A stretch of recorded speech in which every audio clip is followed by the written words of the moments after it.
Welcome back. తాజాగా supreme court ఆదేశాలతో ఫిరాయింపు ఎమ్మెల్యేలకు నోటీసులు ఇచ్చిన నేపథ్యంలో వాళ్ళ భవిష్యత్ ఏంటి, పరిణామాలు ఎట్లా ఉండబోతున్నాయి మాట్లాడడం మనతో పాటు వాళ్ళ చర్చలో జాయిన్ అవుతున్నారు బీఆర్ఎస్ నేత బాలరాజు యాదవ్ గారు. బాలాజీ గారు, గుడ్ ఈవినింగ్ అండి.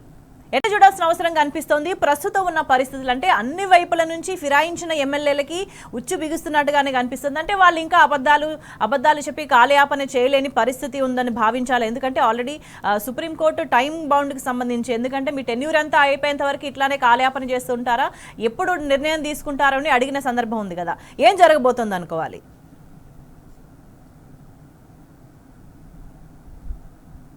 Voice clear.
Yes, Balaraju Yadav garu, ఏం జరగబోతుంది అనుకోవాలి? తాజాగా సుప్రీంకోర్టు ఆదేశాలతో ఫిరాయింపు ఎమ్మెల్యేలకు నోటీసులు ఇచ్చిన నేపథ్యంలో పరిణామాలు ఎట్లా ఉండబోతున్నాయి అనుకోవాలి? ఎందుకంటే ఎట్లా చూసినా కూడా వాళ్ళకి కష్టమైన పరిస్థితులే కనిపిస్తున్నాయి కదా.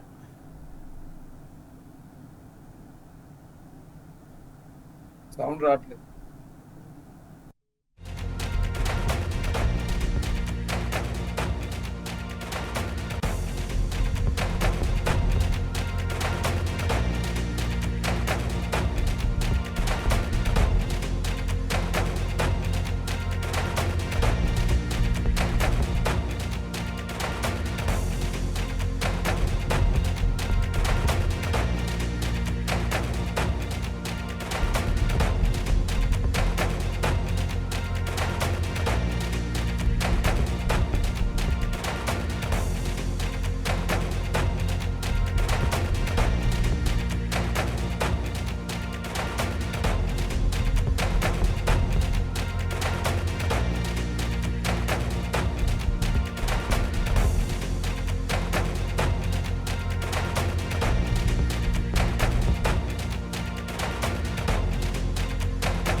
తాజాగా నోటీసుల నేపథ్యంలో ఫిరాయింపు ఎమ్మెల్యేల పరిస్థితి ఏంటన్న చర్చ కీలకంగా నడుస్తోంది. దీనికి సంబంధించి మనతో మాట్లాడడానికి బీఆర్ఎస్ నేత బాలరాజు యాదవ్ మనకి లైవ్ లో అందుబాటులో ఉన్నారు. బాలరాజు గారు, గుడ్ ఈవినింగ్ అండి. ఏం జరగబోతుంది అనుకోవాలి? తాజాగా ఇచ్చిన నోటీసుల నేపథ్యంలో అన్ని వైపుల నుంచి కూడా ఈ ఫిరాయింపు ఎమ్మెల్యేలకి ఉచ్చు బిగుస్తున్నట్టుగానే సంకేతాలు అందుతున్నాయి. గుడ్ ఈవినింగ్ స్వేచ్ఛ గారు. గుడ్ ఈవినింగ్ స్వేచ్ఛ గారు. గుడ్ ఈవినింగ్, చెప్పండి. ముందుగా మీకు, అదేవిధంగా టీవీ వీక్షకులకి, అదేవిధంగా ముందుగా సాయంత్రం నమస్కారం. ప్రధానంగా మార్చి 2024 18వ తారీఖు రోజు ఈ పార్టీ ఫిరాయించినటువంటి బీఆర్ఎస్ పార్టీ నుంచి కాంగ్రెస్ లోకి పోయిన ఎమ్మెల్యేల మీద సుప్రీంకోర్టుకు వెళ్ళడం జరిగింది. సుప్రీంకోర్టుకు వెళ్ళిన తర్వాతకి ఇప్పటికీ 10 నెలల సమయం కావస్తా ఉంది. ఇంతవరకు దాని మీద ఎటువంటి నిర్ణయం తీసుకునే దాని మీద సుప్రీంకోర్టు శుక్రవారం రోజు ఒక వ్యాఖ్యలు చేసింది. ఏదైతే అనర్హత పిటిషన్ పై స్పీకర్ నిర్ణయం తీసుకోవడానికి సహేతుక సమయం అంటే ఎంత, మహారాష్ట్ర మాదిరిగా పదవి కాలం అంతా పూర్తవడమా అని సుప్రీంకోర్టు చాలా తీవ్రమైన వ్యాఖ్యలు చేయడం జరిగింది. అదే క్రమంలో పార్టీ మారిన ఎమ్మెల్యేల అనర్హత పిటిషన్ పై 3 నెలల్లోగా నిర్ణయం తీసుకోవాలని మహారాష్ట్రలో అజిత్ పవార్ వర్గం ఎన్సీపీని చీల్చి శివసేన బీజేపీ ప్రభుత్వం చేర్చడంపై దాఖలైన పిటిషన్ విచారణ సందర్భంగా సుప్రీంకోర్టు ఇటీవల చేసిన వ్యాఖ్యలు కూడా మీకు ఒకసారి గుర్తు చేస్తా ఉన్నా టీవీ న్యూస్ లో. అదేవిధంగా పార్టీ మారాలనుకునే ప్రజాప్రతినిధులు ముందుగా తమ పదవికి రాజీనామా చేయాలి, మళ్ళీ ఎన్నికల్లో పోటీ చేయాలని చెప్పేసి శనివారం రోజు అంటే ఫిబ్రవరి 1వ తారీఖు రీసెంట్ గా 2025లో కేరళ హైకోర్టు తీర్పిచ్చింది. ఇవన్నీ చూసే సందర్భంలో ఏదైతే అనర్హత ఎమ్మెల్యేల పైన వాదిస్తున్న ప్రభుత్వం సంబంధించిన న్యాయవాదులు కూడా క్వశ్చన్ చేయడం జరిగింది. ఏం క్వశ్చన్ చేసిందంటే, మీరు 2 వారాల గడువు ఇస్తే వివరాలు కనుక్కొని చెప్తారని న్యాయవాది కోరగా, తెలుసుకొని చెప్పడానికి హైదరాబాద్కి ఎక్కర్లేదు, ఫోన్లో మాట్లాడి కూడా చెప్పవచ్చు అని వ్యాఖ్యానించడం బట్టి వీలైనంత వరకు ఈ కేసును తేల్చాలని కోర్టు భావిస్తున్నట్టుగా మనకు కనపడతా ఉంది. అంటే కోర్టు కూడా ఏం చెప్తుంది, ఈ న్యాయవాది ఎవరైతే ఈ ప్రభుత్వం తరఫున వాదిస్తున్న న్యాయవాదిని, మీరు ఇన్ని రోజుల నుంచి 10 నెలల నుంచి ఇదే మాట చెప్తా ఉన్నారు, కనీసం ఎవరైతే పార్టీ ఫిరాయించిన ఎమ్మెల్యేలకు కనీసం నోటీస్ ఇవ్వడానికి ఇంత సమయం పట్టడం ఏంది, వాళ్ళు నోటీస్ ఇచ్చి వాళ్ళు ఎందుకు ఏందని అనర్హత ఏటు వేయాలని చెప్పేసి ప్రయత్నం చేసే క్రమంలో ఎందుకు డిలే చేస్తుందని ఈ వైపు ఆదిస్తున్న సందర్భం కనపడతా ఉంది.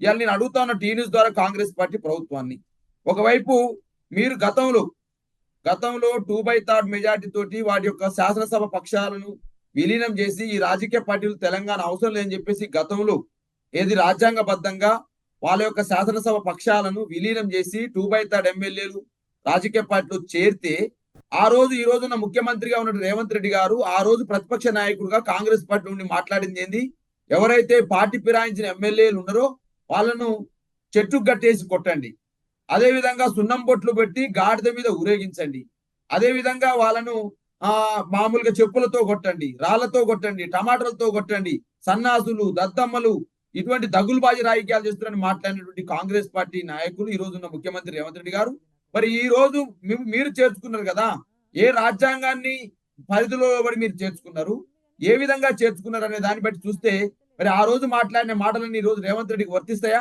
మరి రేవంత్ రెడ్డి గారు చేర్చుకున్నారు కదా, ఇలా కాంగ్రెస్ పార్టీ సంబంధించినటువంటి బీఆర్ఎస్ పార్టీ ఎమ్మెల్యేలను బీఆర్ఎస్ పార్టీ కారు గుర్తు పైన, బీఆర్ఎస్ పార్టీ బీఫామ్ పైన గెలిచినటువంటి బీఆర్ఎస్ ఎమ్మెల్యేలను కాంగ్రెస్ పార్టీ చేర్చుకున్నాడు. మరి ఇలా రేవంత్ రెడ్డి గారిని చెట్టు కట్టేసి కొట్టాలనా, లేకపోతే ఆయన సున్నం బొట్లు పెట్టి గాడిద మీద ఊరేగించాలనా? మరి ఈ మాటలన్నీ రేవంత్ రెడ్డి గారు కూడా వర్తిస్తాయి కదా. మరి ఒకవైపు మీ పార్టీ నాయకుడు రాహుల్ గాంధీ గారేమో పెద్ద ఎత్తున రాజ్యాంగాన్ని చేతిలో పట్టుకొని రాజ్యాంగం పరిరక్షించబడాలి, రాజ్యాంగ హక్కులు ఉల్లంఘన గురవుతుందని చెప్పేసి ఒకవైపు మీ రాహుల్ గాంధీ గారు మాట్లాడతారు. ఒకవైపు హిమాచల్ ప్రదేశ్ లో 6 మీ శాసనసభ్యులు పార్టీకి వ్యతిరేకంగా ఓటేస్తే వాళ్ళ పైన అనర్హత వేటు వేయడమే కాక వాళ్ళ శాసనసభ సభ్యత్వాలను రద్దు చేసే ప్రయత్నం మీరు చేసినారు. మరి ఒకవైపు హిమాచల్ ప్రదేశ్ లో కాంగ్రెస్ పార్టీకి ఒక రాజ్యాంగం ఉంది, తెలంగాణలో కాంగ్రెస్ పార్టీకి ఒక రాజ్యాంగం ఉందా? మరి ఇక్కడ పార్టీ ఫిరాయించిన ఎమ్మెల్యేల పట్ల మీ తీరు చూస్తే ఎందుకు కనపడతా ఉంది కదా. ఇవాళ శాసనసభ సెక్రటరీకి ఒకవైపు నోటీసులు అంతా ఉన్నాయి, శాసనసభ సెక్రటరీకి కోర్టు నుంచి ఆదేశాలు అంతా ఉన్నాయి, ఎందుకు మీరు నోటీసు ఇస్తలేరని చెప్తా ఉన్నారు, కానీ ఎమ్మెల్యేలు మాత్రం నోటీసులు అందినని ఒకరంటున్నారు, నోటీసు అందలేదని ఒకరంటా ఉన్నారు. కాబట్టి ఇవాళ పార్టీ ఫిరాయించిన ఎమ్మెల్యేలను ఎట్లా చేర్చుకున్నారు, ఏ విధంగా చేర్చుకున్నారు? ఇలా భూముల కోసం, ఇవాళ బిల్లుల కోసం, అదే విధంగా బ్లాక్ మెయిల్ చేస్తూ మీ మీద కేసులు పెడతామని, ఒకవైపు మీ భూములు ఉంటే క్లియర్ చేస్తామని, అదే విధంగా మీకు రావాల్సిన బిల్లు అంటే బాలరాజు గారు లోపాయికారిగా ఏమున్నా కూడా అంటే బయట కూడా ఇప్పటి వరకు ప్రజలకు కూడా అబద్ధాలు చెప్తా వచ్చిండ్రు. మేము పార్టీ మారినమని ఒకవైపు యాక్టివిటీ కనిపిస్తుంటది, ఇంకోవైపు వాళ్ళ అవసరానికి తగ్గట్టుగా మారలేదంటారు, లేదా అప్పుడే మారినామంటా ఉంటారు, కానీ ఇంకా ఇప్పుడు అబద్ధాలు చెప్పే పరిస్థితి లేదు కదా. 100% వాళ్ళు ఆడే ఆటలన్నీ కూడా ప్రజలకు అర్థమవుతా ఉన్నాయి. ప్రజాక్షేత్రంలో ఇలా కాంగ్రెస్ పార్టీ ప్రజా తీర్పులు ప్రజా సంబంధించినటువంటి అభిమానాన్ని కోల్పోయింది. ఎందుకంటే సుమారు 14 నెలలు గడువొస్తా ఉంది. ఈ 14 నెలల్లో ప్రజలకు ఇచ్చిన హామీల విషయంలో, ప్రజలకు ఇచ్చినటువంటి ఎలక్షన్ మేనిఫెస్టో విషయంలో, చేస్తానన్న 6 గ్యారంటీల విషయంలో ప్రజలలో పల్సనైపోయింది కాంగ్రెస్ పార్టీ. ఒకవైపు కుర్తిలో పాటు ఎలకల్లాగా ముందు నొయ్యి వెనక గొయ్యి అన్నట్టుగా ఈ విధంగా తయారైంది అలా పెద్ద ఎత్తున కాంగ్రెస్ పార్టీ, బీఆర్ఎస్ పార్టీ నుంచి కాంగ్రెస్ పార్టీలో మారిన ఎమ్మెల్యేల పరిస్థితి. ఒకవైపు ఇవాళ నేను అడుగుతా ఉన్నాను, పోచారం శ్రీనివాసరెడ్డి గారు, కడియం శ్రీహరి గారు, భాస్కర్, అదేవిధంగా తెల్ల వెంకట్రావు గారు, బండ్ల కృష్ణమోహన్ రెడ్డి గారు, దాన నాగేందర్ గారు, కాళ యాదయ్య గారు, అదేవిధంగా అరకపూడి గాంధీ గారు, మరి ఈ విధంగా అదేవిధంగా మన సంబంధించి పటాన్ చెరువు ఎమ్మెల్యే గారు, అదేవిధంగా ప్రకాష్ గౌడ్ గారు, అదేవిధంగా సంజయ్ గారు, ఈ 10 మంది ఎమ్మెల్యేలను లోపరుచుకొని ఎమ్మెల్యేలను చేర్చుకున్నారు. అదే పరిస్థితులు ఏం జరిగిందంటే ఒకవైపు పార్టీ మారిన ఎమ్మెల్యేలకు ముఖ్యమంత్రి అపాయింట్మెంట్ పరిస్థితి, ఈవెన్ పరిస్థితి, ఇలా నేను మాట్లాడలేను, మీరు పోయి వేమిరెడ్డి నరేందర్ రెడ్డితో సలహాదారుతో మాట్లాడనే పరిస్థితి. ఒకవైపు వాళ్ళకి అనేక ఆశలు పెట్టి అనేక రకాల కాంట్రాక్ట్ ఇస్తామని అనేక రకాల ఆశలు పెట్టి వాళ్ళని లోపరుచుకొని చేర్చుకోవడం జరిగింది. ఒకవైపు పార్టీకి సంబంధించిన సుప్రీంకోర్టుకు సంబంధించిన గైడ్ లైన్స్, సుప్రీంకోర్టు వ్యాఖ్యలు చూస్తా ఉంటే ఇలా పార్టీ మారిన ఎమ్మెల్యేల పరిస్థితి ఆ విధంగా కుర్తిలో పట్టెలకల్లా కొట్టుకుంటా ఉన్నారు. ఇవాళ నేను అడుగుతా ఉన్నాను టీ న్యూస్ ద్వారా, పార్టీ ఫిరాయించిన ఎమ్మెల్యేలను వెంటనే సుప్రీంకోర్టు ఇచ్చినటువంటి మార్గదర్శకాల ప్రకారం నోటీసులు ఇవ్వాలి. డెఫినెట్ గా రేపు 10వ తారీఖు తీర్పు రాబోతా ఉంది. ఆ తీర్పులో డెఫినెట్ గా వీళ్ళకి అనర్హత పడుతుంది. కాబట్టి కొంతమంది ఎమ్మెల్యేలు కేసీఆర్ ఫోటో మా ఇంట్లో ఉంటే తప్పేంది, కేసీఆర్ ఫోటో తప్ప మా ఇంట్లో ఉండకూడదు అని చెప్పేసి మాట్లాడుతున్న సందర్భం కనపడతా ఉంది. ఏదేమైనా ఇవాళ కాంగ్రెస్ పార్టీ ఒకవైపు ఫిరాయింపుల చట్టాన్ని మేమే తీసుకొచ్చినామని చెప్తూ 1985లో మేమే ఫిరాయింపుల చట్టం తీసుకొచ్చినాం, ఆ ఫిరాయింపుల చట్టాన్ని తీసుకొచ్చింది మేమే అని చెప్తూ ఫిరాయింపుల్ని ప్రోత్సహిస్తూ ఇవాళ రాజ్యాంగాన్ని ఉల్లంఘన చేస్తా ఉంది కాంగ్రెస్ పార్టీ. కాబట్టి తెలంగాణకు సంబంధించి అన్ని విషయాలలో ఒక ఉల్లంఘన సూత్రాన్ని పాటిస్తూ వచ్చింది కాంగ్రెస్. ఎందుకంటే వేరే రాష్ట్రాల్లో కావచ్చు, జాతీయ స్థాయిలో కావచ్చు, వాళ్ళు చెప్పే మాటలు వేరే ఉంటాయి. కానీ తెలంగాణ విషయానికి వచ్చేసరికి పూర్తి స్థాయి నిర్లక్ష్యాన్ని కనబరుస్తూ వచ్చింది. సో అంటే ఇంత తీవ్రమైన వ్యతిరేకత ఉన్న నేపథ్యంలో, ఎందుకంటే చాలా మంది ఇప్పుడు వీళ్ళు పార్టీ మారిన వాళ్ళంతా కూడా చెప్పింది ఏంటి, అభివృద్ధి కోసం మారుతున్నామని ఒక మాట ఫార్మాలిటీకి చెప్తా ఉంటారు. అంటే వాళ్ళకి ఎటువంటి హామీలు వచ్చినాయి, ఏ హామీలతో వాళ్ళు పార్టీ మారిన అనేది పక్కన పెడితే, వాళ్ళు ప్రజలకు చెప్పేది మాత్రం అభివృద్ధి కోసమే మారినామన్నారు. కానీ ఇంతకాలంలో 14 నెలల కాలంలో వాళ్ళ నుంచి జరిగిన అభివృద్ధి ఏంటి అంటే సున్నా అన్నట్టుగానే కనిపిస్తున్న సిచ్యువేషన్ ఉన్నది కదా. అంటే ఇట్లా కూడా వీళ్ళు ఒక టఫ్ సిచ్యువేషన్ లో ఉన్నారని భావించాలా? 100% అండి. ఏ కాన్సెన్స్ లో ఇవాళ ఎలక్షన్స్ జరిగినా ఈ 10 కాన్సెన్స్ లో బీఆర్ఎస్ పార్టీ జయకథనం ఎగరవేసేందుకు సిద్ధంగా ఉంది. ఇవాళ అదే విధంగా మా పార్టీ వర్క్ ప్రెసిడెంట్ కేటీఆర్ గారు ఆ దిశగా కార్యకర్తలకు, పార్టీ నాయకత్వానికి ఆల్రెడీ పిలుపును కూడా ఇవ్వడం జరిగింది. ఎందుకంటున్నామంటే ఇవాళ ఏదో జరుగుద్దని చెప్పేసి ఏదో ఆశపడిపోయినటువంటి బీఆర్ఎస్ పార్టీ ఎమ్మెల్యేలు ఇవాళ సుప్రీంకోర్టు ద్వారా డెఫినెట్ గా రేపు అనర్హత ఏర్పడే అవకాశం ఉన్నది. అదే విధంగా ఒకవైపు ప్రజల్లోకి ఎలక్షన్స్ పోతే వీళ్ళు చేసిన డెవలప్మెంట్ ఏంది, 13 నెలల్లో 14 నెలల్లో ప్రజలకు ఇచ్చిన హామీల విషయంలో వీళ్ళు చేసింది ఏంది. కాబట్టి 100% ప్రజల్లో తీవ్ర వ్యతిరేకతను మూటగట్టుకున్న కాంగ్రెస్ పార్టీ రేపు ఓటమి భయంతో నోటీసులు ఇవ్వడానికి వెనకాడుతా ఉంది. రేపు ఒకవేళ బై ఎలక్షన్స్ వచ్చినట్టయితే, ఒకవేళ వీళ్ళ అర్హత వేటుపడి ఎలక్షన్స్ వచ్చినట్టయితే ప్రజలలో పరాభవం తప్పదు. కాబట్టి ఈ నోటీసులు ఇవ్వకుండా స్పీకర్ ఒకవైపు శాసనసభ కార్యదర్శిని నోటీసులు ఇవ్వకుండా చేయడము, స్పీకర్ కొన్ని రోజులు ఆ ఫైల్ పక్కన పెట్టుకోవడము, ఇవన్నీ కనపడతా ఉన్నాయి. ఇలా స్వేచ్ఛ గారు మనం డిస్కస్ చేయాల్సింది ఏంటంటే, ఎందుకు ఇలా భయపడతా ఉన్నారు? ఒకవేళ మీరు ప్రజలలో మీరు ఇచ్చిన హామీలు అమలు చేసినట్టయితే, మీరు ఒకవేళ కాంగ్రెస్ పార్టీలోకి చేర్చుకోవడం న్యాయసమ్మతమైన ప్రజలు తీర్పిచ్చేటట్టు మీరు ఎలక్షన్ పోండి. ఎందుకు మీరు ఇలా నోటీసుల విషయంలో మిగతా విషయంలో ఎందుకు వెనకాడుతా ఉన్నారు? ఎందుకు రాజ్యాంగాన్ని ఉల్లంఘన చేస్తా ఉన్నారు? శాసనసభ నియమాల నిబంధనలను ఎందుకు ఉల్లంఘిస్తూ ఉన్నారు అనేది బీఆర్ఎస్ పార్టీ వాదన.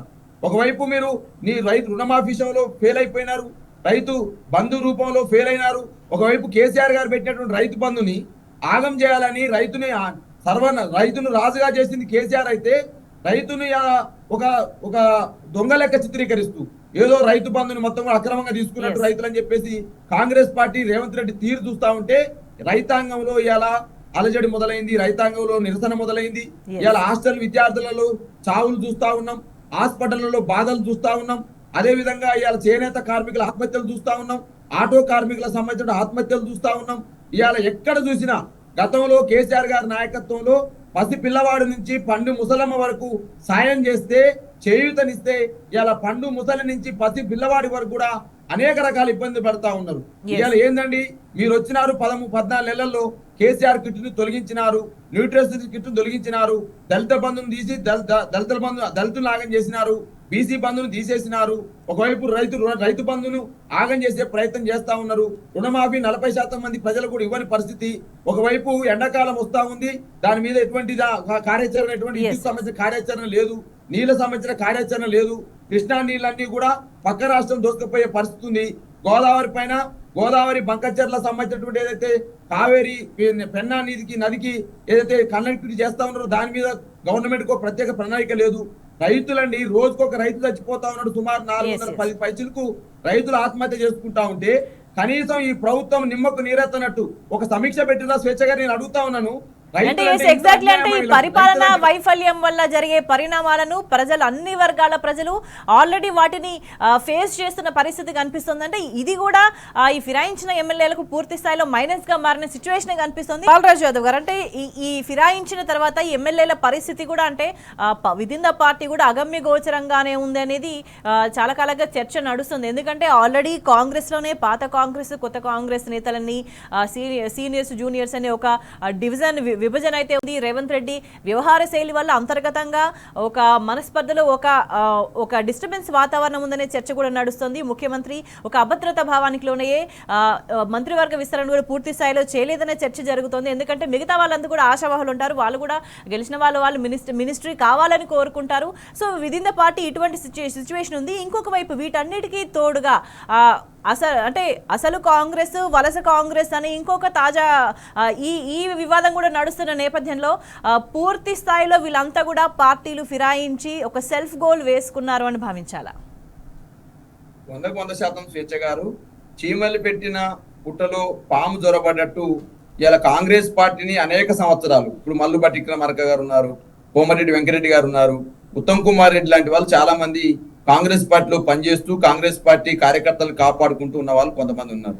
ఇలా చీమలు పెట్టిన పుట్టలో పాము జొరబడ్డట్టు రేవంత్ రెడ్డి గారు రీసెంట్ గా జాయిన్ అయ్యి మరి మాకంటే జూనియర్ అయి ఉండి ముఖ్యమంత్రి అయిపోయింది అనేటువంటి భావన ఏదో ఒకవైపు కాంగ్రెస్ పార్టీ అసలు కార్యకర్తలు రెండు రకాలుగా చీలిపోయింది. మీరు వలస కాంగ్రెస్ అంటున్నారు కానీ అసలు కాంగ్రెస్ పసుపు కాంగ్రెస్ అంటే టీడీపీ నుంచి వచ్చినటువంటి కాంగ్రెస్ లోకి వచ్చినటువంటి నేతలు ఎవరైతే ఉన్నారో దాన్ని పసుపు కాంగ్రెస్ అంటా ఉన్నారు.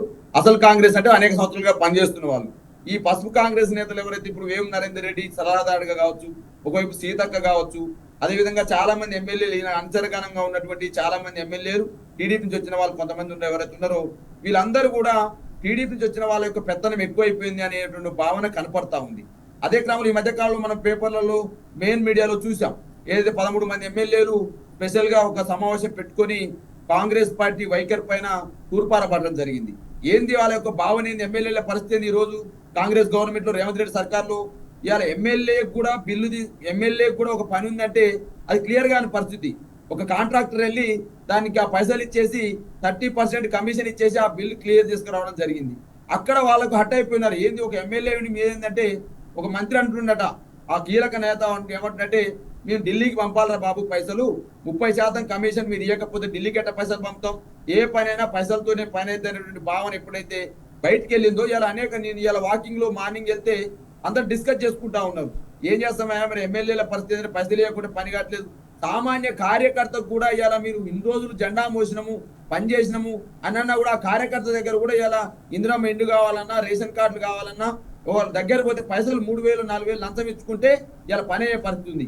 కార్యకర్త నుంచి ఎమ్మెల్యే దాకా కూడా పైసలు ఇస్తేనే పని అయితేనే భావన ఎప్పుడైతే వచ్చిందో ఇలా ఎమ్మెల్యేలు రాష్ట్ర సమావేశాలు పెట్టుకుంటా ఉన్నారు.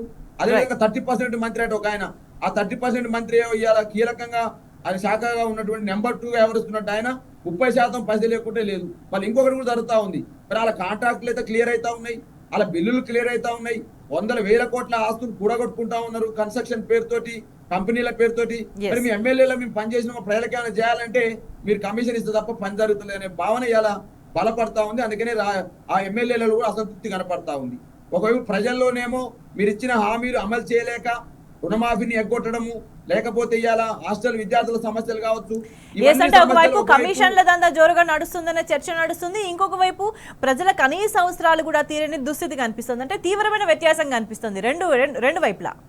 అంతేగా స్వేచ్ఛ గారు, ఒకవైపు 410 మంది రైతులు రోజుకొక రైతు చనిపోతా ఉంటే మరి కనీసం వ్యవసాయ శాఖ మంత్రిని అడుగుతున్నానండి, బీఆర్ఎస్ పార్టీగా నిరంజన్ రెడ్డి గారి నాయకత్వంలో జోగురామన్న గారు అదేవిధంగా మిగతా బృందం ఏదైతే ఉందో ఆ బృందం అంతా వెళ్ళి రైతాంగాన్ని కలిసి రైతులకు ఒకవైపు భరోసా ఇస్తూ ఉంటే ప్రతిపక్ష పార్టీగా ఇలా ఆదిలాబాద్ జిల్లాలో స్వేచ్ఛగా నేను చెప్తా ఉన్న టీ న్యూస్ ద్వారా రాథోడ్ దేవరావు అనేటువంటి ఒక గిరిజన ఆదివాసీ సంబంధించినటువంటి ఒక బిడ్డ, రైతు బిడ్డ 2 లక్షల రుణమాఫీ కాలేదని బ్యాంకుకి వెళ్ళి పురుగుల మందు తాగి చచ్చిపోతే వ్యవసాయ శాఖ మంత్రి కనీసం స్పందించడండి.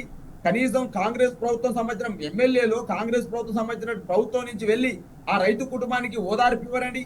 కనీసం ముఖ్యమంత్రి గారు ఒక ప్రెస్ మీట్ పెట్టో, వ్యవసాయ శాఖ మంత్రి ఒక ప్రెస్ మీట్ పెట్టో, రైతులారా మీరు ఇబ్బంది పడొద్దు, రుణమాఫీ కొంత చేయగలిగినాం ఇంకా చేస్తామని చెప్పేసి కనీసం ఒక భరోసా ఇచ్చే పరిస్థితి లేదండి. కానీ ఇలా ప్రతిపక్షం ఏదైతే మీరు అధికార పక్షం దాన్ని చేయకపోతే ప్రతిపక్ష పార్టీగా మా కేటీఆర్ గారు వర్కింగ్ ప్రెసిడెంట్ గారు ఆదేశాలు ఇస్తే కేసీఆర్ గారు ఆదేశంతో ఇలా ఆదిలాబాద్ వెళ్లి ఆ రైతు కుటుంబానికి కోసం మా జోగురామన్న గారు ₹1,00,000 చెక్కును అందించిన సందర్భాన్ని కూడా గుర్తు చేస్తా ఉన్నాం. రైతుకు అండగా ఉండాల్సినటువంటి ప్రభుత్వం ఉండాల్సింది, కానీ ఇలా ప్రతిపక్ష పార్టీగా మేము ఆ పని చేస్తా ఉన్నాం. నల్గొండ జిల్లాపై అన్ని జిల్లాలలో అన్ని జిల్లాల్లో పర్యటన చేస్తూ రైతాంగానికి భరోసిస్తుంది బీఆర్ఎస్ పార్టీ. కానీ ఇలా వ్యవసాయ శాఖ మంత్రి కానీ ప్రభుత్వం కానీ ఈ రైతు ఆత్మహత్యల మీద ఒక సమీక్ష కానీ ఒక భరోసా కానీ ఒక సమావేశం కానీ ఒక ప్రెస్ మీట్ కానీ పెట్టే పరిస్థితి లేదు. ఒకవైపు హాస్టల్లో పిల్లలు చనిపోతా ఉంటే బీఆర్ఎస్ పార్టీగా ప్రతిపక్ష పార్టీగా ఒక కమిటీని వేసి కేటీఆర్ గారి నాయకత్వం ఆ రోజు మాట్లాడి విద్యార్థి నాయకులతో మాట్లాడి మాజీ కార్పొరేషన్ చైర్మన్ మా అందరితో మాట్లాడి మీరు హాస్టల్లకు వెళ్ళాలి, ఆ స్థితిగతులు చూడాలని చెప్పేసి ఒక కమిటీని వేసి మమ్మల్ని అందరినీ పంపిస్తే మా బీఆర్ఎస్ విద్యార్థి నాయకత్వం అంతా జిల్లాలలో తిరిగి హాస్టల్లో సమస్యలు తెలుసుకొని హాస్టల్లో ఉన్నటువంటి విద్యార్థుల పరిస్థితి ఆ విధంగా భోజన పరిస్థితి తెలుసుకొని అంటే ప్రజా సమస్యలు అవి చర్చకు రాకూడదు, ప్రజా సమస్యల గురించి ఎవరు మాట్లాడుకోకూడదు, ప్రజా సమస్యలకు సంబంధించి ఎక్కడ వార్తలు రాకూడదు, వీటికి భిన్నంగా ఇంకేదో అటెన్షన్ డైవర్షన్ చేయాలనే ఒక స్ట్రాటజీతోనే కాంగ్రెస్ ప్రభుత్వం ముందుకు వెళ్తా కనిపిస్తుంది. అంటే ఇవాళ ఎందుకు ఇటువంటివన్నీ చేస్తుందనంటే పరిపాలనలో వైఫల్యం ఉంది, ప్రజలకు మంచి చేసే ఉద్దేశం చిత్తశుద్ధి ప్రభుత్వానికి లేవు అనేది ప్రజల్లో కూడా సామాన్య ప్రజలు కూడా కీలకమైన చర్చ జరుగుతుంది. అంటే ఒకవైపు ఇటు ప్రజల్ని పట్టించుకోకుండా ఇంకోవైపు ఇట్లా ఫిరాయింపులని ప్రోత్సహిస్తూ వాళ్ళ సిద్ధాంతాల్లోనే మిగతా చోట్ల ఫిరాయింపులను ప్రోత్సహించమని చెప్తారు. ఈ తెలంగాణకు వచ్చేసరికి మాత్రం పూర్తి స్థాయిలో అన్ని వైపులా కూడా అన్ని చోట్ల కూడా వివక్ష, ఒక చిన్న చూపు, ఒక అప్రజాస్వామిక విధానాలను అవలంబించే పరిస్థితి కనిపిస్తుంది. అంటే బేసిక్గా చూసుకుంటే అంటే వీళ్ళ ఫిరాయింపు ఎమ్మెల్యేల సిచ్యువేషన్ చూసినా బేసిక్గా ఏ చర్చ నడుస్తుందంటే రేవంత్ రెడ్డిని నమ్ముకుంటే పరిస్థితి ఇంతే. అంటే ఇన్ కేసు అనర్హత వేటు పడితే కనుక వాళ్ళ పరిస్థితి భవిష్యత్తు పూర్తి స్థాయిలో వాళ్ళ క్లోజ్ అయిపోయినట్టుగానే భావించాల్సిన అవసరం కనిపిస్తుంది. అంటే రేవంత్ రెడ్డిని నమ్మితే ఇట్లానే ఉంటుంది అనే ఒక మెసేజ్ పోయింది వీళ్ళ వల్ల, ఈ ఇష్యూ వల్ల అని భావించాలా? 100% రేవంత్ రెడ్డి గారి యొక్క పరిపాలన తీరులో ఇవాళ ఒక పరిపక్వత కనపడతలేదు. ఏమైనా ప్రతిపక్ష నాయకుల మీద కేసులు పెట్టాలి, ప్రతిపక్ష నాయకుల్ని ఇబ్బంది పెట్టాలి, ప్రతిపక్ష నాయకుల్ని జైలుకు పంపాలనే ఒక ఆతృత తప్ప ఇలా పరిపాలన మీద వరకు ఉన్న కమాండింగ్ ఏం చెప్పండి. ఇవాళ శ్రీధర్ నేను ఒక చైర్మన్ చెప్తున్న స్వేచ్ఛ గారు ఒక రోజు ముందు ప్రొఫెసర్ల యొక్క సంబంధించినటువంటి వయసు పెంచమని చెప్పేసి పేపర్ ప్రకటన శ్రీధర్ బాబు గారు ఇచ్చారు, పెంచమని. తెల్లారెమ్మడే జీవో వచ్చింది ముఖ్యమంత్రి కార్యాలయం నుంచి, ముఖ్యమంత్రి ఆఫీస్ నుంచి జీవో వచ్చింది, గవర్నమెంట్ నుంచి. ముఖ్యమంత్రి శ్రీధర్ బాబు ఓ మంత్రికి పెంచనని చెప్పేసి ఆందోళన చెందుతా, నిరుద్యోగులు ఆందోళన చెందుతా ఉన్నారు, రాష్ట్రంలో విద్యార్థులు ఆందోళన చెందుతా ఉన్నారు. ఒకవైపు ఉద్యోగాల దాకా నిరుద్యోగులు ఇబ్బంది పడతా ఉంటే మళ్ళీ యూనివర్సిటీలలో అలా 2400 ఖాళీలు ఉంటే కనీసం మరి మళ్ళెందుకు మీరు ప్రొఫెసర్ల వయసు పెంచుతున్నారు, నియామకాలు చేయొచ్చు అని చెప్పేసి ఒకవైపు యూనివర్సిటీలలో అన్ని యూనివర్సిటీలలో ఉన్నటువంటి నిరుద్యోగులు బాధపడతా ఉంటే, పిహెచ్డి చేసిన వాళ్ళు బాధపడతా ఉంటే, నోటిఫికేషన్ రావాలని యూనివర్సిటీలో ఉన్న వాళ్ళందరూ ఎదురు చూస్తా ఉంటే ఇవాళ ప్రొఫెసర్ల యొక్క వయసు పెంచుతావు నువ్వు. ఆ పెంచే దాని మీద శ్రీధర్ బాబు ఏమంటారు, ముందు రోజు పెంచట్లేదని చెప్పేసి వారు మాట్లాడుతారంటే దీన్ని బట్టి అర్థమవుతుంది కదా, మంత్రుల మధ్యన కోఆర్డినేషన్ లేదు, ముఖ్యమంత్రికి మంత్రుల మధ్యన సయోధ్య లేదు, ఎవరికి వారే యమునా తీరి అన్నట్టు వ్యవహరిస్తా ఉన్నారు. ఎవరైనా ఈ మంత్రివర్గం కానీ ఈ కాంగ్రెస్ పార్టీ ఎమ్మెల్యేలు కానీ తమ జేబులు నింపుకోవడం కోసమే ప్రయత్నం చేస్తా ఉన్నారు. ఇక మనం గెలిచే పరిస్థితి లేదు. ప్రజలలో మన పరిపాలన పట్ల ఆల్రెడీ ఒక భావన ఏర్పడ్డది. కాబట్టి మనం ఏం చేయాలి, ఉన్న కాడికి దోచుకొని తీరాలి, ఉన్న కాడికి జేబులు నింపుకునేటువంటి భావన తప్ప ఈ ఎమ్మెల్యేలలో ఈ మంత్రులలో కొత్తది ఏమైనా కనపడుతుందండి? ఇవాళ నేను అడుగుతా ఉన్నాను, టీవీ ద్వారా అడుగుతా ఉన్నాను, ఎందుకు మీరు తెలంగాణ ప్రాంతంలో ప్రజల ద్వారా ఓటు వేసి గెలిచిన వాళ్ళు కాదా? రుణమాఫీ కాలేదని చెప్పేసి మీ ప్రతిపక్ష పార్టీకి అడుగుతా ఉంటే మీరు కనీసం ఆ రైతాంగానికి ఏం చేస్తా ఉన్నారు, ఎందుకైందని మీ ముఖ్యమంత్రికి చెప్పరాని అడుగుతా ఉన్నాం. ఒకవైపు రైతుల ఆత్మహత్యలు జరుగుతా ఉన్నాయి, దాని మీద మీ కాంగ్రెస్ పార్టీ ఎమ్మెల్యేలు గాని మంత్రులు గాని దీని మీద అడుగుతా ఉన్నాం. మాట్లాడట్లేదు కాబట్టి కనీసం ప్రజల్లోకి వెళ్లి తిరగలేని పరిస్థితి, ప్రజలతో క్షేత్రస్థాయిలో ఉండి సమస్యలు తెలుసుకోలేని పరిస్థితి, ఎందుకంటే సమస్యల పరిష్కారానికి చిత్తశుద్ధి చూపట్లేదు కాబట్టి. అంటే ఇవన్నీ పరిణామాలను బట్టి అంటే ఆల్రెడీ స్థానిక సంస్థల ఎన్నికలకు సంబంధించి ఒక భయపడుతున్న పరిస్థితి నుంచి ఇప్పుడు ఉప ఎన్నికలకు సంబంధించి కూడా కాంగ్రెస్ ఇవాళ భయపడుతోందని భావించాలా? 100% అండి. ఇవాళ బీసీ రిజర్వేషన్లని సమగ్ర కులగణన అని చెప్పేసి పెద్ద ఎత్తున దంబాచారం చేసుకున్నారు. దేశవ్యాప్తంగా రాహుల్ గాంధీ తెలంగాణలో మొదలైతుందని చెప్పేసి పార్లమెంట్ లో మాట్లాడినారు. 2014 ఏదైతే మేము సకల జనుల సర్వే చేసినామో, SKY చేసినామో, ఆ రిపోర్ట్స్ ఏదైతే ఉందో ఆ రిపోర్ట్స్ కి తేడా ఉంది. అందులోనే 1,85,00,000 మంది వస్తారు, ఇక్కడనే 1,64,00,000 మంది బీసీలు వస్తారు. ఎస్టీల జనాభా తగ్గుతుంది, అదేవిధంగా బీసీల జనాభా తగ్గుతుంది, కొన్ని వర్గాల జనాభా పెరుగుతుంది. అంటే ఇది అసమగ్రంగా, అసంపూర్తిగా, సమగ్రత లేకుండా అసంబద్ధంగా ఉంది కదా ఈ సర్వే. ఇలా బీసీలు కూడా ఇలా పెద్ద ఎత్తున కాంగ్రెస్ పార్టీ సంబంధించినటువంటి ఈ యొక్క సర్వే పత్రాలను తగలబెట్టే పరిస్థితికి వచ్చింది కదా. ఒకవైపు అన్ని కూడా ఎలక్షన్స్ కోసమో ఓట్ల కోసమో చేసే ప్రయత్నమే కదా. నిన్న రైతు సంబంధించినటువంటి బంధు ఏదైతే ఉందో మీరు 12,000 వేస్తామన్నారు, ఇంతవరకు వేసిరా అండి? మళ్ళీ మార్చి 31 డెడ్ లైన్ పెట్టినారు. ఎందుకు మార్చి 31 డెడ్ లైన్ పెట్టిరు? స్థానిక సంస్థల ఎలక్షన్ల కోసం పెట్టినారు. మీరు ఎన్ని డెడ్ లైన్ పెట్టినా, మీరు ఎన్ని ఇచ్చినా ప్రజలలో కాంగ్రెస్ పార్టీ పరిపాలన పట్ల ఇవాళ ఒక ఆ భావం ఏర్పడది, ఇది వీళ్ళకి పాలించరాదు అనేది. ఏమైనా వీళ్ళు జేబులు నింపుకోవడం కోసమే పనిచేస్తా ఉన్నారని ఒక భావన ఏర్పడ్డది. అందుకనే ఇలా కాంగ్రెస్ పార్టీలు బీఆర్ఎస్ పార్టీ నుంచి పోయారు కదా. కాంగ్రెస్ పార్టీ అభివృద్ధి చేస్తుంది, మేము అభివృద్ధి కోసమే పోతున్నటువంటి ఎమ్మెల్యేలు ఎవరుతున్నారో ఎందుకు మీరు రాజీనామా చేయండి. బీఆర్ఎస్ పార్టీ ఎందుకు బీఫామ్ మీద గెలిచిరు కదా, కారు గుర్తు మీద గెలిచిరు కదా, కేసీఆర్ గారి నాయకత్వంలో గెలిచిరు కదా. మీరు ఒకవేళ కాంగ్రెస్ పార్టీ మంచి చేస్తుందని పోయారు కదా, అభివృద్ధి కోసమే పోయారు కదా. మరి ఇలా రాజీనామా చేసి మీరు ఎలక్షన్స్ పోండి అని మేము అడుగుతా ఉన్నాం, డిమాండ్ చేస్తా ఉన్నాం. ఎందుకు భయపడుతున్నారు? భయపడాల్సిన అవసరం ఏంది? రేవంత్ రెడ్డి సర్కారు పరిపాలన మంచిగా ఉంటే. కాబట్టి ఇలా 100% 14 నెలల్లోనే ఈ రేవంత్ రెడ్డి సర్కారు ప్రజలకు ఇచ్చిన హామీల విషయంలో ఫెయిల్ అయింది. కాబట్టి ఇలా ఉప ఎన్నికలంటే కాంగ్రెస్ పార్టీ భయపడతా ఉంది. కాంగ్రెస్ పార్టీని రేవంత్ రెడ్డి నమ్ముకొని బీఆర్ఎస్ పార్టీ నుంచి పోయిన కాంగ్రెస్ పార్టీ ఎమ్మెల్యేలు, మా బీఆర్ఎస్ పార్టీ ఎమ్మెల్యేలు పోయిన వాళ్ళు ఎవరున్నారో వాళ్ళు భయపడతా ఉన్నారు, వాళ్ళని బుద్ధగిస్తా ఉన్నారు. ప్రభుత్వ సలహాదారులతోటి పిఏసీ చైర్మన్ ఇస్తామని, బిల్లులు క్లియర్ చేస్తామని, భూములు క్లియర్ చేస్తామని రకరకాల ప్రలోభాలు పెడతా ఉన్నారు. అయినా అక్కడ గౌరవం లేదు. ఒకవైపు ఈ విధంగా కాంగ్రెస్ పార్టీ నాయకత్వం పైన, కాంగ్రెస్ పార్టీ రేవంత్ రెడ్డి సర్కారు పైన, రేవంత్ రెడ్డి ముఖ్యమంత్రిత్వం పైన వాళ్ళకు నమ్మకం లేని పరిస్థితి. ఇలా అడుగుతా ఉన్నాను స్వేచ్ఛ గారు. గతంలో రేవంత్ రెడ్డి గారు చాలా మాటలు మాట్లాడినండి. కేసీఆర్ గారు ఆ రోజు మంత్రివర్గ విస్తరణ 3 నెలలు చేయకపోతే చాలా రకాలుగా మాట్లాడిండు. ఇవాళ టీవీస్ ద్వారా అడుగుతా ఉన్నా, ఇవాళకి 14 నెలలు క్యాబినెట్ విస్తరణ ఎందుకు చేయట్లేవు రేవంత్ రెడ్డి గారిని అడుగుతా ఉన్నా. రేవంత్ రెడ్డిని అడుగుతా ఉన్నా. ఇవాళ అదే విధంగా ఇంకో మాట కూడా మాట్లాడు, కేసీఆర్ అప్పులు చేసిన మాట్లాడిన రేవంత్ రెడ్డి గారు, ఇవాళకి 14 నెలల్లో నువ్వు చేసిన అప్పు 1,50,000 కోట్ల రూపాయలు అప్పు చేశావు. ఏం కట్టావయ్యా? మేము మాట్లాడుతున్నాం, ఏం చెప్పాలి కదా. అంటే ఇప్పటికే అంటే మాటలకు చేతలకు ఇచ్చిన హామీలకు చేస్తున్న ప్రచారాలకు ఆచరణకి పూర్తి స్థాయిలో ఒక వ్యత్యాసం కనిపిస్తుంది. ప్రజల్లోకి వెళ్ళలేని ఒక వ్యతిరేకత ఉన్న సిచ్యువేషన్ కనిపిస్తుంది. అండ్ అంటే ఇంకా అబద్ధాలు చెప్తా కాలయాపన చేయలేని పరిస్థితి ఒక కాంగ్రెస్ పార్టీకి అన్ని విధాలుగా వచ్చింది. అంటే ఫిరాయింపు ఎమ్మెల్యేలు కాదు, కాంగ్రెస్ కి కూడా ప్రజలు వేచి చూస్తుండ్రు, ఏదైనా అభివృద్ధి జరుగుద్దేమో చెప్పి ఎంతో కొంత అమలు చేస్తారేమో హామీలని చెప్పి ఎదురు చూస్తుండ్రు. కానీ జీవనం అంతా విధ్వంసం అయిపోయిన పరిస్థితి కనిపిస్తుంది. వ్యవస్థలన్నీ కూడా నాశనం చేసిన పరిస్థితి కనిపిస్తుంది. ఇంకా కాలయాపన చేయొచ్చు అనే ప్రిన్సిపల్ ఇక పనిచేయదు, ఈ స్ట్రాటజీ ఇంకా పనిచేయదు అనే సంకేతాలు క్లియర్ గా వచ్చినాయి. కాబట్టి ఏం జరగబోతుందని భావించాలి. అండ్ 10వ తారీఖు ఏదేమైనా సరే ఖచ్చితంగా విచారణ ఎదుర్కోక తప్పదు కదా. 100% ఇలా సుప్రీంకోర్టు న్యాయస్థానాల పట్ల కానీ, న్యాయస్థానాలు ఇచ్చే తీర్పుల పట్ల కానీ బీఆర్ఎస్ పార్టీకి నమ్మకం ఉంది. అదేవిధంగా ఆ తీర్పులకు కూడా మేము ఖచ్చితంగా డెఫినెట్ గా పాజిటివ్ వస్తుందని మేము భావిస్తా ఉన్నాం. ఎందుకంటే ఇలా కాంగ్రెస్ పార్టీ తీర్పులను చూసి భయపడతా ఉంది, నోటీసులు ఇవ్వలేక దాగుడు మూతలాడుతా ఉంది. ఒకవైపు స్పీకర్, ఒకవైపు కొన్ని రోజులు ఫైల్ దగ్గర పెట్టుకొని, ఒకవైపు కొన్ని రోజులు శాసనసభ సెక్రటరీ దగ్గర ఫైల్ దగ్గర పెట్టుకొని నోటీసులు ఇవ్వకుండా దీన్ని డిలే చేసే ప్రయత్నం చేస్తా ఉన్నారు. ఏదేమైనప్పటికీ బీఆర్ఎస్ పార్టీగా ప్రజానికానికి చెప్తా ఉన్నాం, మీరు కారు గుర్తు పైన గెలిచి కాంగ్రెస్ పార్టీలోకి పోయిరు కదా, మీరు మీ శాసనసభ సభ్యత్వాలను రాజీనామా చేయండి అని మేము డిమాండ్ చేస్తా ఉన్నాం. చేసి మీ ప్రజల్లోకి వెళ్ళి మళ్ళీ కాంగ్రెస్ పార్టీ గుర్తు మీద గెలిచి మీరు రేవంత్ రెడ్డి నాయకత్వాన్ని సపోర్ట్ చేయండి మేము అడుగుతా ఉన్నాం. ఇలా ఎందుకు మీరు ప్రజల దగ్గర పోదామంటే భయపడతా ఉన్నారు? ప్రజల దగ్గర పోయే పరిస్థితి లేదా? ఇలా కడియం సిఆర్ గారు, శేషన్ కన్పూరు, అదేవిధంగా భాస్కర్ భద్రాచలం సంబంధించి తెల్ల వెంకట్రావు గారు, ఖైరతాబాద్ సంబంధించినటువంటి ఎమ్మెల్యే గారు, వీళ్ళందరూ కూడా ప్రజల దగ్గర పోవచ్చు కదా, ప్రజలతో ఓట్లాడుకోవచ్చు కదా. కాంగ్రెస్ పార్టీ డెవలప్ చేస్తుంది కాబట్టి పోయినామని చెప్పొచ్చు కదా. కానీ ఎందుకు ఇలా రాజీనామా చేయకుండా మీరు పాడుతా ఉన్నారు? ఒకవైపు మేము ప్రజల పట్ల, ప్రజల సమస్యల నుంచి కొట్లాడుతూ ఉంటే, ఈ రాజ్య ఏదైతే వీళ్ళు ఫిరాయింపుల మీద మాట్లాడుతూ ఉంటే, వీళ్ళు మాట్లాడే తీరేంది?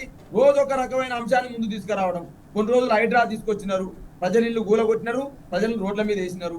దానికి వ్యతిరేకంగా కొట్లాడితే మా పార్టీ వర్కింగ్ ప్రెసిడెంట్ జైల్లో పెడతామని చెప్పేసి దుష్ప్రచారాలు చేస్తా ఉన్నారు. ఫార్ములా రేస్ అని కొన్ని రోజులు తీసుకొచ్చినారు. అదేవిధంగా మూసి పునర్జీవ పథకం అని మళ్ళీ కొన్ని రోజులు తీసుకొస్తా ఉన్నారు. అదేవిధంగా కాళేశ్వరంలో అది జరిగింది ఇది జరిగింది అన్నారు. మరి నేను అడుగుతా ఉన్నాను మేడం, 100% మీ దగ్గర ప్రభుత్వం ఉంది, నివేదిక మీ దగ్గర అధికార యంత్రాంగం ఉంది, అనేక రకాల ఏసీబీలు ఉన్నాయి, అన్ని ఇంటెలిజెన్స్ ఉంది. మేము గతంలో చేసినట్టయితే మీరు మమ్మల్ని తేల్చట్లేరు అంటున్నాను. ఇలా 14 నెలల్లో మీరు ఏం తేల్చిరాయా? కొండను దోవినారు, ఎలకను కట్టిరా, కనీసం ఎలక తోకనన్నా ఎలక ఎంటకనన్నా పట్టిరా అని అడుగుతా ఉన్నాను. ప్రజలలో పలసన చేసి గత ప్రభుత్వం ఏం చేసిందయా? పేదవాళ్లకు పింఛను పెంచింది, అదే విధంగా మా ఆడపిల్లలకు పెళ్లిళ్ళు చేసింది, అదే విధంగా ముసలమ్మలకు ముసలయ్యలకు ఆత్మ గౌరవాన్ని ఇచ్చింది, మరి ఇవాళ రైతన్నకు భరోసా ఇచ్చింది. అదే విధంగా అనేక రకాల జిల్లాల ఏర్పాటు చేసి 10 లక్షలు 12 లక్షలు పోని భూముల్ని ఇలా కోట్లు 2 కోట్లు అంటే ఎట్లా చూసినా కాంగ్రెస్ పరిపాలనలో సంక్షేమం జరగక ప్రజలైతే ఇబ్బందులు పడుతున్న సిచ్యువేషన్ ఉంది. అయితే వీటన్నిటినీ కప్పిపుచ్చే ప్రయత్నం చేస్తూ ఉంటుంది. ప్రజలకి తెలంగాణకు నష్టం చేసే నిర్ణయాలను ఇవాళ కాంగ్రెస్ ప్రభుత్వం తీసుకుంటా వస్తుంది. అండ్ దీనికి అంటే బెస్ట్ ఎగ్జాంపుల్ ఏంటంటే అదానీ వ్యవహారానికి సంబంధించి కూడా ఈ ప్రజల నుంచి ఎంత తీవ్ర స్థాయిలో వ్యతిరేకత వచ్చినా కూడా అంతకంటే తీవ్రంగా అణచివేసే ప్రయత్నం చేసింది ప్రభుత్వం. కానీ ఒక నేషనల్ లెవెల్లో జాతీయ స్థాయిలో జాతీయ మీడియాకు సంబంధించిన పర్సన్స్ అడిగేంత వరకు కూడా అప్పుడు రాహుల్ గాంధీ స్పందించి అదానీ నుంచి డబ్బులు తీసుకున్న దానికి సంబంధించి ఒక రెస్పాన్స్ ప్రతిచర్య వచ్చిన సందర్భంగా అనిపించింది. అంటే ఇప్పుడు కూడా ఈ ఫిరాయింపులకు సంబంధించి జాతీయ స్థాయిలో కాంగ్రెస్ చెప్పే మాట ఒకటి, కానీ ఇప్పుడు అంశం సుప్రీంకోర్టు ఆదేశాలతో వాళ్ళకి నోటీసులు ఇవ్వాల్సిన పరిస్థితి వచ్చింది కదా. అంటే ఇప్పుడు కూడా ఇంకా డ్రామాలు చేస్తే గనక కాంగ్రెస్ పార్టీ జాతీయ స్థాయిలో నవ్వుల పాలే అవకాశం కనిపిస్తోందా? రేవంత్ రెడ్డి తీరుతోటే తెలంగాణలో కాంగ్రెస్ పార్టీ నవ్వుల పాలైతా ఉంది. వారు మాట్లాడే భాష, పివి నరసింహారావును ఒక తెలుగువాడు తెలంగాణ నుంచి వెళ్ళి కరీంనగర్ నుంచి వెళ్ళి దేశానికి ప్రధాని అయితే నరసింహరావు అని మాట్లాడుతున్నాడు. నరసింహారావు గారిని కూడా నరసింహరావు అనేటువంటి పరిస్థితి ఉన్నది. ఈయనకు మైక్రోసాఫ్ట్ అధినేత ఎవరో తెలియదు, గూగుల్ CEO ఎవరో తెలియదు, ఏది పడితే అది మాట్లాడము. ఈయన మాట్లాడిన మాటలు చూస్తా ఉంటే మేడం నేను ఒకటే నేర్చుకున్నాను, ఇవాళ తెలంగాణలో చిన్నపిల్లలు కూడా ఈయన భాష నేర్చుకునే పరిస్థితికి వచ్చినది. ఏమైనా ఒక భాష అనేది నిన్నగాకమన్నా ఓ స్కూల్ మహబూబ్ నగర్ లో ఒక స్కూల్ సంబంధించిన కార్యక్రమానికి వెళ్ళి అక్కడ కూడా బూతులే మాట్లాడుతా ఉన్నాడు. ఈ ముఖ్యమంత్రి బూతుల ముఖ్యమంత్రిగా మారిండు. రేవంత్ రెడ్డి గారు తెలంగాణ ముఖ్యమంత్రి కాదు, బూతుల ముఖ్యమంత్రిగా మాట్లాడు. ఏమన్నంటే బూతులు మాట్లాడము, పడేస్తంతా పొట్టపేగులు మెడకేసుకుంటా. అల్టిమేట్ గా కాంగ్రెస్ ఇంకా తప్పించుకునే పరిస్థితి లేదు అని భావించాలా? ఒక మాటలో చెప్పాలి, 100% అండి. ప్రజల నుంచి ఎవరు తప్పించుకోలేరండి. ప్రజలకు ఇచ్చిన హామీల విషయంలో ఎవరు తప్పించుకోలేరండి. ఇవాళ డైవర్షన్ పాలిటిక్స్ తోటి డైవర్షన్ చేస్తుంది కాంగ్రెస్ పార్టీ. కానీ ఇవాళ ప్రజలకు ఇచ్చిన హామీల విషయంలో ఎవరు తప్పించుకుంటారండి? ఇవాళ 100% ప్రజాగ్రహం, ప్రజలకు సంబంధించినటువంటి ఏదైతే ఉందో ఖచ్చితంగా వీళ్ళు వ్యతిరేకత తప్పదు వీళ్ళకి. ఎందుకంటే 100% అండి ఎన్ని హామీలు అండి, అర్రాజు పాట లెక్క అనేక రకాల హామీలు ఇచ్చినారు, వచ్చినాయండి. ఇవాళ నిరుద్యోగులకి నేను ఒక విద్యార్థి నాయకుడిగా పనిచేసిన కాబట్టి కార్పొరేషన్ మాజీ చైర్మన్ గా నిరుద్యోగులకు ఎన్ని హామీలు ఇచ్చినారండి. విద్యార్థినులకు స్కూటీలు ఇస్తున్నారండి, నిరుద్యోగ క్యాలెండర్ అన్నారండి, నిరుద్యోగ భృతి అన్నారండి, సంవత్సర కాలంలో 2 లక్షల ఉద్యోగాలు అన్నారండి. కనీసం 12,000 ఉద్యోగాలు కూడా 14 నెలలు అయితే ఉంది, ఏని పరిస్థితి ఉన్నదండి. మహిళలకు తులం బంగారం అన్నారండి. వచ్చినాయని నేను అడుగుతా ఉన్నాను, నిరుద్యోగుల పక్షాన్ని అడుగుతా ఉన్నాను నేను. వచ్చినాయా మేడం స్వేచ్ఛ గారు? ఇవి రాలేవు. మహిళలకు అన్నారు 25,000 వచ్చినాయండి నేను అడుగుతా ఉన్నాను. కనీసం కళ్యాణ లక్ష్మి చెక్కులు కూడా ఇచ్చే పరిస్థితి లేదండి. 2,000 కూడా గతంలో అంటే అల్టిమేట్ గా ఎట్లా చూసినా కూడా కాంగ్రెస్ పార్టీ అబద్ధాలను కప్పిపుచ్చుకునే పరిస్థితి లేదు, చేసిన తప్పుల నుంచి తప్పించుకునే పరిస్థితులు కూడా కనిపించట్లేదు. తాజాగా ఫిరాయింపు ఎమ్మెల్యేలకు సంబంధించి కూడా సుప్రీంకోర్టు ఆదేశాలతో నోటీసులు అందుకున్న నేపథ్యంలో 10వ తారీఖు విచారణ నేపథ్యంలో అనర్హత వేటు తప్పదు అనే సంకేతాలు బలంగా వినిపిస్తున్నాయి. చర్చలో పాల్గొనేందుకు బాలాజీ యాదవ్ గారు ధన్యవాదాలు. That's all for now. Stay tuned.